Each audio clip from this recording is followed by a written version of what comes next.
感谢据港 Metropoli 新闻的各位观众们仍然和本人 Fiona Huang。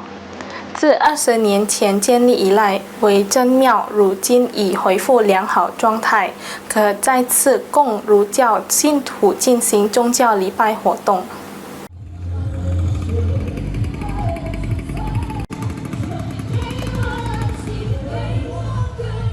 成千上万名儒教信徒齐聚位于居港 Jakabaring 分区 Pangeran Ratu 街道的维真庙，共同见证这座拥有20年历史的庙宇修缮落成典礼。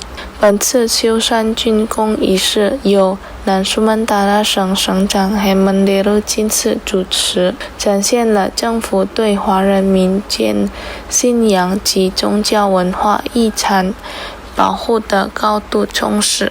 南苏门答腊省省长 Hemendero 在致辞中表示，他的到来是为了表达对宗教活动的全力支持，而这种支持正是维护宗教和谐与社会团结的重要环节。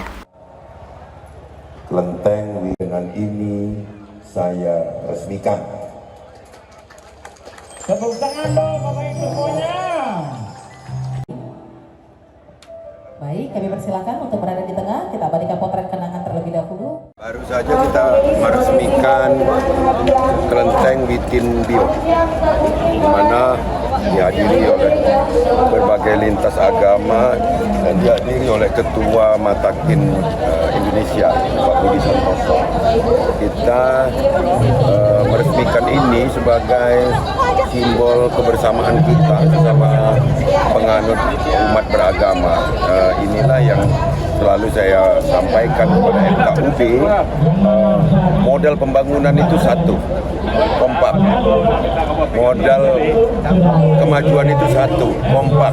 Artinya kita harus jaga kerukunan. Bagaimana menjaga kerukunan? Artinya saling menghormati dan toleransi sesama umat beragama dan sama warga negara Republik Indonesia.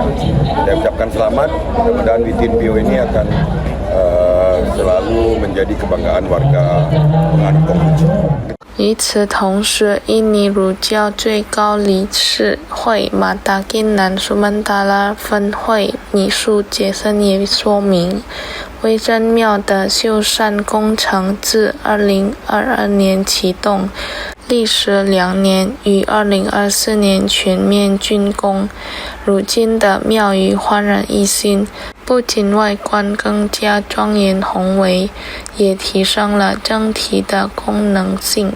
杰森希望翻新后的维真庙将不仅是儒教信徒的精神信仰中心，也能成为市区交流与社会服务的重要平台。 Jadi acara hari ini tentu tujuannya untuk meresmikan kelenteng yang sudah kita bongkar, kurang lebih seperti itu. Udah berapa lama kok ini berdiri kok kelenteng ini? Berapa lama? 2 tahun lah kurang lebih. 2022 mulai. Dengan adanya pembukaan ini apa yang kita harapkan kok? Bisa menjadi sarana ibadah untuk umat lah supaya makin baik semakin hari. Lutfi Pal TV